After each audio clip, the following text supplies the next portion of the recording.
Hi friends, అందరికీ మార్నింగే నేను చూపించేస్తున్నాను చూడండి. ఈరోజు వచ్చేసి గుడ్డు పులుసు పెడుతున్నాను ఇంట్లో. మా హస్బెండ్కి ఎంత అంటే ఇష్టమో, చాలా అంటే చాలా ఇష్టము. డైలీ ఎగ్తో ఏది చేసి పెట్టినా తినేస్తారనమాట. చాలా ఎగ్ లవరు. ఓకేనా, ఒక రకంగా చెప్పాలి అనేసి అంటే మీరందరికి కూడా ఇష్టమేనా గుడ్డు పులుసు అంటే? ఎంతమందికి ఇష్టమో నాకు కామెంట్ చేయండి. ఎగ్తో ఎన్ని రెసిపీస్ ఉన్నాయి కూడా నేను చెప్తున్నాను. ఓకేనా, ఎన్ని కర్రీస్ కూడా ప్రిపేర్ చేయొచ్చో నేను చెప్తున్నాను. నాకు తెలిసినవి అయితే నేను చెప్తున్నాను.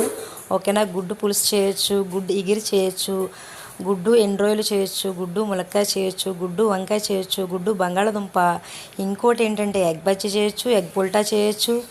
అమ్మయ్య, ఇన్ని రకాలు ఉన్నాయి చూస్తారా. ఇవన్నీ మీరు ట్రై చేశారా? ట్రై చేయకపోతే నేనైతే ట్రై చేస్తాను. మా ఇంట్లో వాళ్ళందరూ సూపర్ ఉన్నాయని చెప్పారనమాట. చాలా అంటే చాలా ఉన్నాయి. ఎగ్తో మనం రెడీ చేయాలి కానీ చాలా రెసిపీస్ అయితే ఉన్నాయి. చూసారా, గుడ్ పులుసు అయితే స్మెల్ అయితే నెక్స్ట్ లెవెల్ అనమాట. చాలా అంటే చాలా టేస్టీ ఉంటుంది. Okay friends, bye.